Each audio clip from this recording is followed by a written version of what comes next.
বিসমিল্লাহির রহমানির রহিম। আসসালামু আলাইকুম প্রিয় ভিউয়ার্স, আশা করি মহান আল্লাহর রহমতে যে যেখানে আছেন ভালো আছেন, সুস্থ আছেন। সবার সুস্থতা কামনা করে পবিত্র জুম্মার দিন আরও একটি ভিডিও নিয়ে আসছি। জালিম বা অত্যাচারী শত্রুকে নিজের অনুগত বা বশে রাখা। তাই সবার কাছে অনুরোধ থাকবে ভিডিওটি স্কিপ না করে সম্পূর্ণ ভিডিওটা দেখার জন্য সবাইকে অনুরোধ করছি। আর অবশ্যই চ্যানেলটি সাবস্ক্রাইব করবেন, লাইক কমেন্ট করবেন যদি আপনাদের ভালো লাগে। আজকের আজকের টপিকটা হলো, আজকের ভিডিওটা হলো জালিম বা অত্যাচারী ব্যক্তিকে বশ বা অনুগত রাখা। আপনার কাছে এমন কিছু ব্যক্তি থাকতে পারে যারা জালিম অত্যাচারী, আপনাকে দেখলেই মারতে চায়, আপনার জমি দখল করতে চায়, আপনাকে অত্যাচার করতে চায়। তাকে আপনি সর্বদা অনুগত রাখতে পারবেন। সে আপনার তার কাছে আপনি গেলে সে আপনাকে কিছু বলতে পারবে না, আপনার বশে থাকবে, আপনি যা বলবেন তাই শুনবে। এটা সম্পূর্ণ একটি পরীক্ষিত আমল এবং এটি খুবই ফলদায়ক।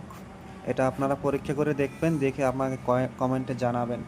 এটা কিন্তু খুবই পাওয়ারফুল একটা। তাই সবার কাছে অনুরোধ থাকবে ভিডিও স্কিপ না করে সম্পূর্ণ নিয়ম এবং ভিডিও দেখার জন্য অনুরোধ করছি। একটা ভিডিওতে 5টা ধরনের 10টা ধরনের নিয়ম থাকে। তো আপনারা না শুনেন, আমার কাছে যদি প্রশ্ন না করেন, কমেন্ট না করেন, তাহলে আমি কিভাবে আপনাদের উত্তর দেব, কিভাবে বলবো? এটা বলতেছি আমার কথা যে আসলে আমি তো বিনা পারিশ্রমিকে আপনাদের উপকারের স্বার্থে দিতেছি। এখানে তো কোনো ব্যক্তিগত স্বার্থ নাই। তারপরও মানুষের উপকারে যে সম্পূর্ণটা না করা যায় তাহলে নিজের কাছেও খারাপ লাগে। এই কারণে আমি সবাইকে বলি অবশ্যই কমেন্ট করবেন, আর যা কিছু না বুঝলে অবশ্যই কমেন্ট করবেন, জিজ্ঞেস করবেন। যতটুকু বলা ইনশাল্লাহ বুঝিয়ে বলার চেষ্টা করব। যতটুকু আমার কাছে বিদ্যা আছে, ক্ষুদ্র জ্ঞানে যতটুকু আছে আপনাদের দেওয়ার চেষ্টা করব ইনশাআল্লাহ। নিয়মটা ভালো করে শুনেন। যে কোনো শনিবার অথবা মঙ্গলবার দিন দশকর্মার দোকান থেকে ডাক কাগজ কিনে নিয়ে আসবেন। কবচ লেখা বা তাবিজ লেখার ডাক কাগজ পাওয়া যায়।